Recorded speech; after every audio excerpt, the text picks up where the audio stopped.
Colonial Discourse, Postcolonial theory begins with an editorial introduction that traces the chronology of postcolonial studies, summarizes the theoretical ambiguities surrounding the terms colonial discourse and postcolonial theory, and outlines the main points of the contributions.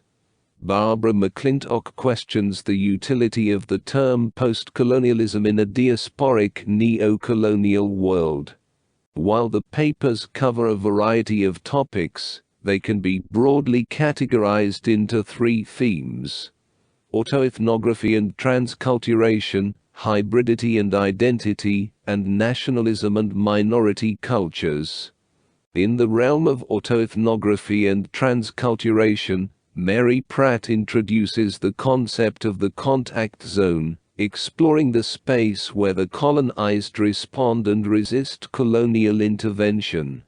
She uses Kwame Nkrumah's 1613 New Chronicle and the 1980 Tabla de Sahua as examples of autoethnographic texts, where the colonized reimagine themselves through the idioms of the colonizing power. Annie Coombs examines the Benin bronzes to illustrate how museums and exhibitions may inadvertently reinforce or conceal the asymmetries of colonial power, while emphasizing hybridity and heterogeneity in post-colonial conditions. Zita Nunes delves into Brazil's modernista movement in the 1920s, highlighting its political project to establish a national identity independent of European models, while contending with a modernist ethnographic discourse on miscegenation and racial hierarchization. The theme of hybridity and identity is explored by Simon During, who analyzes Enlightenment anti-filiative theory in Rousseau and Diderot, as embedded in processes of self-othering.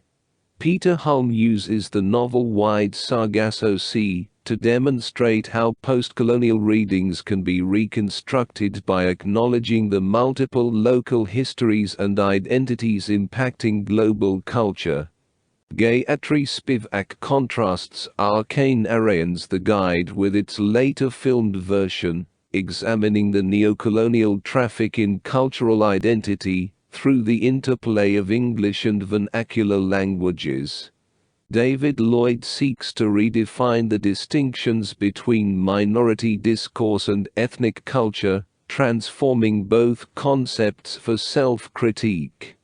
The third theme, nationalism and minority cultures, is addressed by Graham Petchey, who shows how the emancipatory project outlined in South Africa's 1955 Freedom Charter has been overshadowed by micro-political practices in the post-apartheid state. Benita Parry, contrary to Petchey, argues for the indispensability of anti-colonial nationalism to the decolonizing project, emphasizing the political strengths of nativism.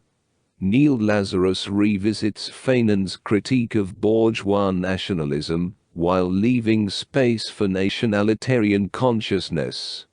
Renato Rosaldo critiques Benedict Anderson using the Ilongots in the Philippines, proposing cultural citizenship as a way to reconcile nationalitarian solidarity and ethnic diversity.